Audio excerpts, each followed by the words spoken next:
Ìwé Joshua orí kẹwàá láti ẹsẹ̀ kìíní títí dé ẹsẹ̀ kẹtàlélógójì. Ó sì ṣe nígbà tí Adonisedeki ọba Jerúsálẹ́mù gbọ́ pé Joshua ti kó Ai, tí ó sì parun pátápátá bí ó ti ṣe sí Jẹ́ríkò àti sí ọba rẹ̀, bẹ́ẹ̀ ni ó sì ṣe sí Ai àti sí ọba rẹ̀, àti bí àwọn ará Gibeoni ti bá Israẹli ṣọ̀rẹ́ tí wọ́n sì ń gbé àárín wọn. Wọ́n bẹ̀rù pípọ̀ nítorí tí Gibeoni ṣe ìlú ńlá bí ọ̀kan nínú àwọn ìlú ọba, àti nítorí tí ó tóbi ju Ai lọ àti gbogbo ọkùnrin inú rẹ̀ jẹ́ alágbára.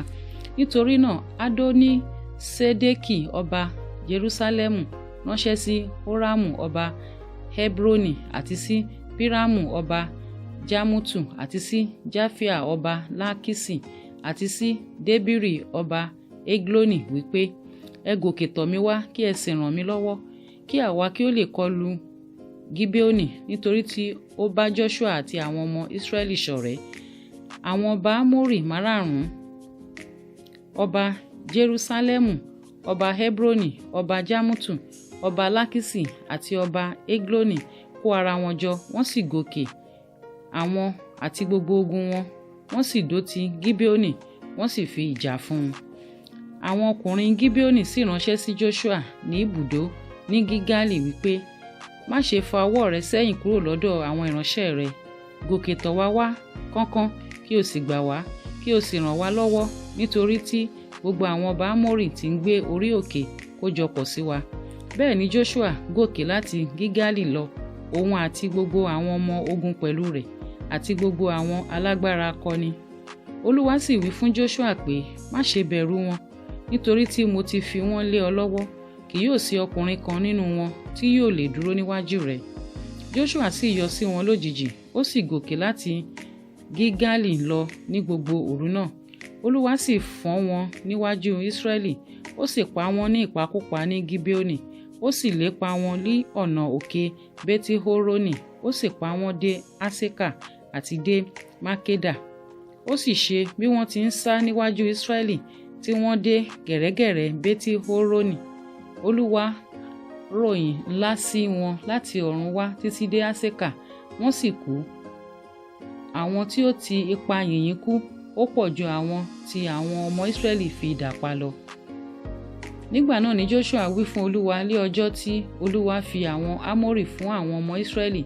Ó sì wí lé ojú Israẹli pé, ìwọ oòrùn dúró jẹ́ lórí Gibeoni, àti ìwọ òṣùpá lé àfonífojì Ajaloni. Oòrùn sì dúró jẹ́, òṣùpá sì dúró títí àwọn ènìyàn fi gbẹ̀san lára àwọn ọ̀tá wọn. A kò há kọ èyí náà sínú ìwé Jásérì. Bẹ́ẹ̀ ni oòrùn dúró lé agbede méjì ọ̀run, kò sì yára láti wọ̀ níwọ̀n ọjọ́ kọ̀ọ̀kan tọ̀tọ̀. Kò sí ọjọ́ tí ó dàbí rẹ̀ ṣáájú rẹ̀ tàbí lẹ́yìn rẹ̀ tí Olúwa gbọ́ ohùn ènìyàn, nítorí tí Olúwa jà fún Israẹli. Joshua sì padà àti gbogbo Israẹli pẹ̀lú rẹ̀ sí ibùdó ní Gilgali. Ṣùgbọ́n àwọn ọba márùn-ún ní sá, wọ́n sì fara wọn pamọ́ ní ihò kan ní Makeda. A sì sọ fún Joshua pé a rí àwọn ọba márùn-ún ní ìfarapamọ́ ní ihò ní Makeda. Joshua sì wí pé, ẹ yí òkúta ńlá dí ẹnu ihò náà, kí ẹ sì yan ènìyàn síbẹ̀ láti ṣọ́ wọn. Ṣùgbọ́n ẹ̀yin ẹ má ṣe dúró, ẹ lépa àwọn ọ̀tá yín, kí ẹ sì kọlù wọ́n lẹ́yìn. Ẹ má ṣe jẹ́ kí wọn kí ó wọ ìlú wọn lọ, nítorí tí Olúwa Ọlọ́run yín ti fi wọ́n lé yín lọ́wọ́. Ó sì ṣe nígbà tí Joshua àti àwọn ọmọ Israẹli pa wọ́n ní ìpakúpa tán, títí a fi run wọ́n, tí àwọn tí ó kù nínú wọn wọ inú ìlú olódì lọ. Gbogbo ènìyàn sì padà sí ibùdó sọ́dọ̀ Joshua ní Makeda ní àlàáfíà, kò sí ẹnìkan tí ó yọ ahọ́n rẹ̀ sí àwọn ọmọ Israẹli. Nígbà náà ni Joshua wí pé, ẹ ṣí ẹnu ihò náà, kí ẹ sì mú àwọn ọba márààrún náà jáde kúrò nínú ihò tọ̀ mí wá. Wọ́n sì ṣe bẹ́ẹ̀, wọ́n sì mú àwọn ọba márààrún nì jáde láti inú ihò náà tọ̀ wá: ọba Jerúsálẹ́mù, ọba Hebroni, ọba Jamutu, ọba Lakisi àti ọba Egloni.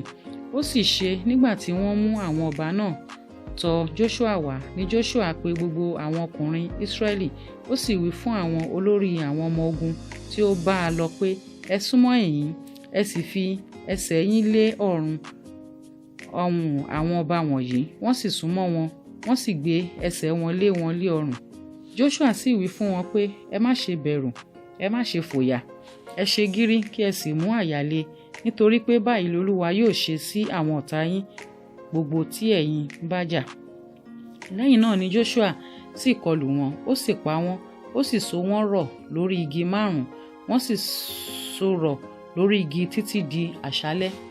Ó sì ṣe ní àkókò ìwọ̀ oòrùn, Joshua pàṣẹ, wọ́n sì sọ wọ́n kalẹ̀ kúrò lórí igi, wọ́n sì gbé wọn sọ sínú ihò náà nínú èyí tí wọ́n ti sá pamọ́ sí, wọ́n sì fi òkúta ńlá di ẹnu ihò náà tí ó wà di ìsìn òní olónìí. Ní ọjọ́ náà ni Joshua kó Mákédà, ó sì fi ojú idà kọlù àti ọba rẹ̀, ó pa wọ́n run pátápátá àti gbogbo ọkàn tí ń bẹ nínú rẹ̀, kò kù ẹnìkan sílẹ̀. Ó sì ṣe sí ọba Mákédà gẹ́gẹ́ bí ó ti ṣe sí ọba Jẹ́ríkò. Joshua sì kọjá láti Mákédà lọ sí Libna àti gbogbo Ísírẹ́lì pẹ̀lú rẹ̀, ó sì fi ìjà fún Libna.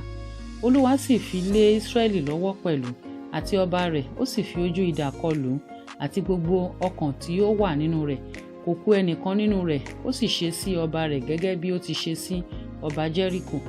Joshua sì kọjá láti Libna lọ sí Lákìsì àti gbogbo Ísírẹ́lì pẹ̀lú rẹ̀, ó sì dótì í, ó sì fi ìjà fún un. Olúwa sì fi Lákìsì lé Ísírẹ́lì lọ́wọ́, ó sì kó o ní ijọ́ kejì, ó sì fi ojú idà kọlù àti gbogbo ọkàn tí ó wà nínú rẹ̀, gẹ́gẹ́ bí gbogbo èyí tí ó ṣe sí Libna. Nígbà náà ni Hórámù ọba Gésérì gòkè láti rán Lákìsì lọ́wọ́. Joshua sì kọlù àti àwọn ènìyàn rẹ̀ tó bẹ́ẹ̀ tí kò fi kù ẹnìkan sílẹ̀ fún un. Láti Lákìsì, Joshua kọjá lọ sí Egloni àti gbogbo Ísírẹ́lì pẹ̀lú rẹ̀, wọ́n sì dótì í, wọ́n sì fi ìjà fún un.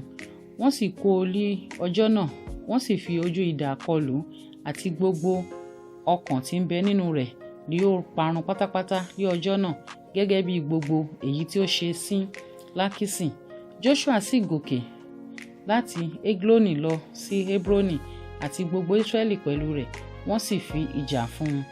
Wọ́n sì kó o, wọ́n sì fi ojú idà kọlù àti ọba rẹ̀ àti gbogbo ìlú rẹ̀ àti gbogbo ọkàn tí ó wà nínú rẹ̀, kò kù ẹnìkan sílẹ̀, gẹ́gẹ́ bí gbogbo èyí tí ó ṣe sí Egloni. Ó sì pa á run pátápátá àti gbogbo ọkàn tí ó wà nínú rẹ̀. Joshua sì padà lọ sí Débírì àti gbogbo Ísírẹ́lì pẹ̀lú rẹ̀, ó sì fi ìjà fún un. Ó sì kó o àti ọba rẹ̀ àti gbogbo ìlú rẹ̀, wọ́n sì fi ojú idà kọlù wọ́n, wọ́n sì pa gbogbo ọkàn tí ń bẹ nínú rẹ̀ run pátápátá, kò sì kù ẹnìkan sílẹ̀, gẹ́gẹ́ bí ó ti ṣe sí Hebroni, bẹ́ẹ̀ ni ó ṣe sí Débírì àti ọba rẹ̀, àti gẹ́gẹ́ bí ó ti ṣe sí Libna àti ọba rẹ̀. Bẹ́ẹ̀ ni Joshua kọlù gbogbo ilẹ̀ òkè àti ti gúúsù àti ti pẹ̀tẹ́lẹ̀ àti ti ẹsẹ̀ òkè àti àwọn ọba wọn gbogbo, kò kù ẹnìkan sílẹ̀, ṣùgbọ́n ó pa ohun gbogbo tí ń mí run pátápátá, gẹ́gẹ́ bí Olúwa Ọlọ́run Ísírẹ́lì ti pa láṣẹ. Joshua sì kọlù wọn láti Kádésì Bámíà lọ títí dé Gásà àti gbogbo ilẹ̀ Góṣẹ́nì àti títí dé Gíbeónì. Àti gbogbo àwọn ọba wọ̀nyí àti ilẹ̀ wọn ni Joshua kò ní ìgbà kan náà, nítorí tí Olúwa Ọlọ́run Ísírẹ́lì jà fún Ísírẹ́lì. Joshua sì padà àti gbogbo Ísírẹ́lì pẹ̀lú rẹ̀ sí ibùdó ní Gilgali.